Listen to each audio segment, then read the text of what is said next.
하나님께서 주시는 말씀 요한복음 15장 1절서부터 9절 그리고 19절서부터 27절 말씀입니다. 요한복음 15장 1절서부터 9절 말씀 우리 교독하시고 나서 19절서부터 27절 말씀 교독하도록 하겠습니다. 요한복음 15장 1절입니다. 나는 참 포도나무요 내 아버지는 농부라.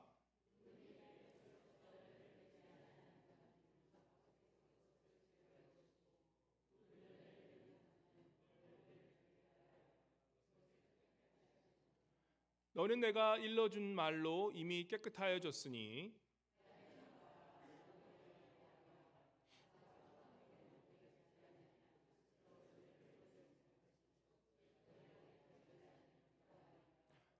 나는 포도나무요 너희는 가지라. 그가 내 안에 내가 그 안에 거하면 사람이 열매를 많이 맺나니 나를 떠나서는 너희가 아무것도 할 수 없음이라.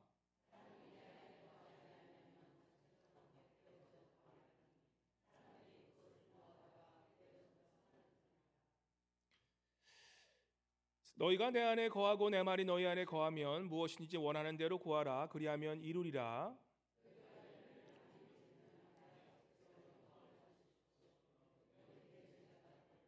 아버지께서 나를 사랑하신 것 같이 나도 너희를 사랑하였으니 나의 사랑 안에 거하라. 우리 19절로 19절 넘어가겠습니다. 가겠습니다. 너희가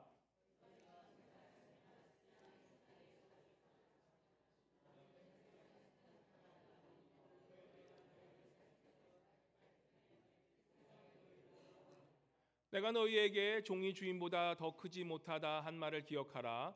사람들이 나를 박해하였은즉 너희도 박해할 것이요 내 말을 지켰은즉 너희 말도 지킬 것이라.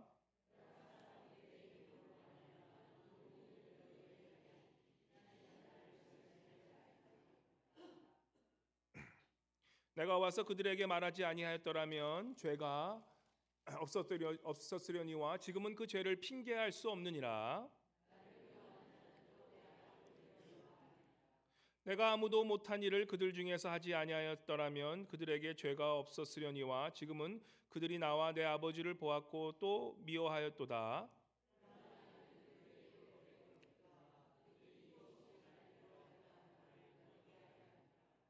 내가 아버지께로부터 너희에게 보낼 보혜사 곧 아버지께로부터 나오시는 진리의 성령이 오실 때에 그가 나를 증언하실 것이요 너희도 처음부터 나와 함께 있었으므로 증언하느니라. 아멘. 우리 임마누엘 성가대에 나오셔서 내가 산을 향하여 주님께 찬양 올려드리겠습니다.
다시 한번 우리 큰 박수로 주님께 영광 올려드리겠습니다.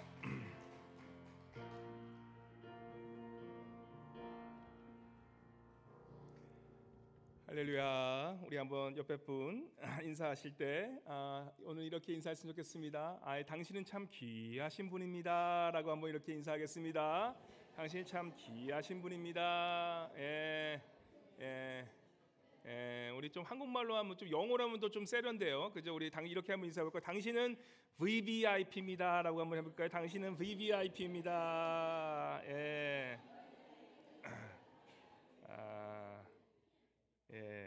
너무 좋아하십니다. 정말 귀하십니다. 한 분 한 분이 너무나 귀하십니다.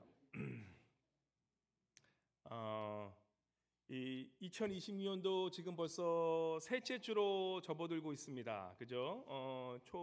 연초에 세우신 계획들 어떻게 잘 지내고 계신지요? 우리가 3주 이 지금 연구하는 사람들이 학자들이 연구하기로는 3주를 꾸준하게 하면 그 습관이 된대요. 왜냐하면 3주 정도 하면 우리의 몸이 그것이 기억해서 그 몸이 반응을 하기 때문에 3주를 꾸준하게 하면 그것이 몸이 반응해서 이제는 그것이 습관이 되고, 사실 그런 좋은 습관이 우리의 인생을 변화시키죠. 그래서 3주 지금 딱 3주 됐는데 연초에 세우신 계획을 잘하고 계시는지 한번 돌아보시기 바랍니다. 저희 아내가 그 성경 필사 저도 계속 하고 있는데, 저는 사실은 일주일에 하면서 한 개 두 개가 밀려요. 그래서 위켄드에 주말 때 꼭 그걸 좀 하려고 하면 저희 아내는 벌써 이미 마태복음 20장까지 거의 해놓은 것 같더라고요, 보니까. 그래서 한 주를 앞서가고 있어요. 그러면서 저한테 맨날 미리미리 해둬야지, 그러면 이게 좋은 거라고 그렇게 얘기를 하는데, 아마 이게 3주를 꾸준하게 하니까 저 아내 보면 한 1년을 금방 할 것 같은데, 한번 여러분들 지금 성경 필사 지금 어떻게 잘하고 계시는지 보시면서, 지금도 늦지 않았습니다. 우리 그래봤자 마태복음 11장에 다시 시작하는 거니까 시간을 많이 들였어요. 굉장히 오래 필사는 아주 은혜로 하는 거기 때문에. 그래서 아직 시작 못하신 분들 좋은 영적인 습관 시작하시고, 우리 이 신앙이 건강하고 우리가 건강한 신앙생활을 한다는 것은 영, 혼, 육 다 균형 있게 관리해야 되는데, 제 연초 중에 또 하나는 매해 있는 그런 계획 중에 하나지만 20파운드 빼는 게 저의 목표 중에 하나입니다. 요즘 앱이 나와요. 요즘에는 전화 앱에는, 그 앱에는 제가 어떻게 되냐면 50파운드 빼는 걸로 해놨어요. 맨날 실패죠. 50파운드는 실질적이지 못하고, 좀 계획이란 건 구체적이고 이 실현 가능성 있는 걸 좀 해야 되는데, 50파운드는 좀 무리 있으면 하여튼 노력은 해보는데, 20파운드를 목표인데 지금 벌써 9파운드 빠졌어요. 9파운드 빠졌어. 오늘이 제일 고비가 될 것 같습니다. 왜냐하면 오늘 또 제가 알아요. 우리 또 우리 컨셉 너무나 우리 성도님들 저를 사랑하셔서 정말 아무 과분하고 정말 이 뭐랄까 자격 안 되는 저를 위해서 이렇게 또 이 생일 또 이걸 해주신다 그러셔가지고 얼마나 이 몸도 바를 모르겠습니다. 너무 마음에 감사하고, 한 가지 고민은 오늘을 잘 견딜 수 있을까? 오늘이 가장 큰 고비겠다 생각이 듭니다. 이 살 빠지려면 천천히 먹어야 되고 또 덜 먹고 또 건강한 음식으로 먹어야 되는데, 저도 지금 그래서 이미 9파운드가 빠졌어요. 아시는지 모르겠지만 이미 9파운드가 빠져서 지금 이제 잘 돼가고 있는데, 하여튼 우리 성도님들도 연초에 마음 먹으신 거 3주 지금 잘하니까 잘 버티시면서 올해 한 해는 정말 이 좋은 습관으로 우리가 영, 혼, 육 좋은 그런 습관을 열매 맺는 귀한 한 해가 되시기를 바랍니다. 오늘 우리 본문 말씀 나는 포도나무여 너희는 가지라. 본문 말씀은 우리가 신앙의 가장 기초 중에 기초입니다. 그래서 어떻게 보면은 너무나 많이 하는 이 말씀을 준비하는 건 더 힘들어요. 이번 주 설교 준비하는 게 더 많이 시간이 걸리고 그랬는데, 제가 대학교 그 제자 양육, 우리 목사님들 제자 양육을 받을 때 제자 양육 시작하기 전에 제가 해야 될 게 뭐였냐면 바로 이 요한복음 15장 전체를 다 외우는 거였어요. 다 암송하면서 그를 달달달 외우고 한 자라도 틀리면 시작도 못하게 하셨는데, 지금 뭐 다시 또 다시 다 까먹었어요. 다시 다 까먹었는데, 사실은 이 요한복음 15장은 우리 신앙의 가장 가장 기초가 되는 말씀입니다. 그래서 이런 말씀이기 때문에 우리가 너무나 잘한다고 우리가 넘겨가는 것이 아니라 오히려 우리 말씀의 그런 깊은 의미를 다시금 오늘 되새겨 보면서 나는 과연 포도나무에 붙어 있는 가지인지, 나의 신앙생활은 어떠한 열매를 맺고 있는지 돌아보면서 우리 은혜를 나누는 그런 귀한 시간 되시기를 바랍니다. 우리 오늘 본문 1절 보시면 이 말씀이 시작하는 걸 보게 됩니다. 본문 1절 말씀 한번 같이 읽어볼까요? 시작. 나는 참 포도나무요 내 아버지는 농부라. 그러고 나서 우리 본문 이제 5절과 6절 보시면 이렇게 말씀하시죠. 5절 6절 같이 읽어볼까요? 시작. 나는 포도나무요 너희는 가지라. 그가 내 안에 내가 그 안에 거하면 사람이 열매를 많이 맺나니 나를 떠나서는 너희가 아무것도 할 수 없음이라. 사람이 내 안에 거하지 아니하면 가지처럼 밖에 버려져 마르나니 사람들이 그것을 모아다가 불에 던져 사르니라. 그죠? 사실 본문 말씀 보면은 우리가 이 전체적인 맥락을 이해하지 못하고 요한복음 딱 이 말씀을 읽으면 굉장히 무서운 말씀이기도 합니다. 왜냐하면 우리가 그 나무가 가지가 나무 안에 붙어 있지 않으면 사람들이 그걸 모아다가 불에 던져 버리라라는 그러한 말씀이 있는 것을 우리가 보게 됩니다. 좀 무서운 말씀이에요. 사실 불에 던져 사른다. 이거 뭐 지옥 불에 떨어지는 건가? 이렇게 생각하면서 우리가 우리의 어떻게 보면 신앙의 그런 행위를 자체로 우리가 이 말씀을 이해하게 된다면, 내가 주님 말씀대로 말씀 안 읽고, 내가 주님 말씀대로 내가 여기 뭐 안 하고 이러면은 주님이 나를 버리신다는 말씀인가라고 그렇게 이해할 수도 있는 겁니다. 근데 우리가 이 말씀을 잘 이해하기 위해서는, 그죠? 이 기독교, 특별히 우리 기독교가 어떤 종교인지 우리가 알기 위해서는 이 기독교는 우리에 맞는 우리 크리스찬은 사실은 내 노력으로 무엇을 얻는 종교가 아니라 바로 하나님의 은혜로 구원받는 종교가 된다는 것을 우리가 이해하게 됩니다. 무슨 얘기냐? 오늘 이 말씀을 잘 보면 우리 1절로 한번 돌아가 보시기 바랍니다. 1절의 말씀에 이 오늘의 말씀에 힌트가 있습니다. 이 키포인트가 있습니다. 1절 말씀 한번 같이 읽어볼까요? 시작. 나는 참 포도나무요 내 아버지는 농부라. 그죠? 우리가 늘 이 말씀 생각할 때 기억나는 것은 뭡니까? 늘 저희가 말씀 기억할 때 저도 이 말씀을 외우고 또 외웠지만 이 말씀에 기억나는 것은 나는 가지고 우리 예수님은 포도나무라는 것을 기억을 하는데 가장 중요한 말씀인 1절에 나는 참 포도나무, 이거 예수께서 말씀하시는 거예요. 나는 참 포도나무시고 내 아버지 되신 하나님 아버지는 누구시라고 그러십니까? 농부라. 이게 사실 키워드라는 것이에요. 우리가 믿는 신앙이 무엇이냐라고 했을 때 우리는, 그죠? 우리는 참 포도나무신 예수 그리스도 위에 계신 내 아버지 하나님 되시는 그 아버지가 농부라는 사실을 늘 기억하고 살아야 된다는 것입니다. 잘 생각해 보시면 우리가 식사기도 할 때 가끔 그런 분들 있으세요. 오늘 뭔가 음식이 좋은 음식이 나오면, 그죠? 이 음식이 나오기까지 수고하신 그런 농부들까지 생각하시면서, 또 우리가 왜 식당 가서 이 음식 떠보면 이렇게 음식을 준비해 주신 우리 셰프님들도 감사하면서 이 모든 음식이 테이블에 올라오기까지 수고한 한 사람 한 사람을 기억하는 것 참 좋은 기도예요. 보이는 음식만을 먹으면서 땡큐 하는 것이 아니라 그것이 올라오기까지 수고한 우리 아내나 또한 남편이나 또한 우리 식당에 또한 이런 주방장님들이나 이런 모든 분들, 또 가다 보면 그 끝에겐 농부, 이 모든 것을 키우신 그런 농부까지 기억하는 것. 사실 이게 보이지 않는 것을 보는 사람의 지혜인 거죠. 우리가 기억해야 되는 것은 우리가 가지 될 수 있었고 포도나무가 있었던 것은 바로 내 아버지는 농부가 계셨다는 사실을 기억해야 하는 것입니다. 이 지금 이스라엘 지역은 굉장히 아주 개간 가능한 그런 평지가 많아서 지금도 뭐 이렇게 보면 약간 힐이 많고 그런데 그 힐에 약간 그러한 가장 좋은 그러한 이 농작물 재배 중에 할 수 있는 게 포도나무가 굉장히 키우기 좋다 그럽니다. 그래서 이 농부가 이 포도나무를 키우기 위해서 이 약간 산 지역을 약간 개간하고 또 그것을 위해서 어떻게 합니까? 땅을 개경해야 되겠죠. 그래서 땅을 타면서 거기에는 큰 바위나 이 제갈들 다 뿌려난 다음에 그 땅을 갈고 나서 어떻게 합니까? 그 묘목인 그 포도나무를 딱 심는 거예요. 그래서 한 2, 3m 간격을 두고 나무를 심고 나서 사실 그때부터 시작이죠. 이제 그때부터 이 나무가 잘 자라기 위해서 물도 줘야 되고, 또 어떻게 합니까? 또 이스라엘 지방에는 뭐 돼지나 여우가 많아서 이 두레막을 그 펜스를 쳐야지만 또 그러한 이 와일드 애니멀이 들어와서 음식을 못 먹게 그렇게 또 펜스를 칩니다. 또 어떻게 되면 포도나무 위에는 이 중간에는 또 이 뭐랄까 망대가 있다고 합니다. 그래서 이 망대가 있어가지고 거기서 한 명이 지키면서 이 포도가 잘 있나, 그리고 또 혹시 곤충들이나 해충들이 먹지 않나, 이런 것들도 지켜봐주는 그러한 이 망을 보는 그러한 또 망대가 있어야 된다 그러십니다. 그래서 이 포도나무에서 열매가 하나 자라기 위해서는 그 농부의 끊임없는 그러한 관심과 노력이 있어야만 된다라는 것입니다. 그것을 잊으면 우리가 사실 이 말씀을 이해하지 못하는 거예요.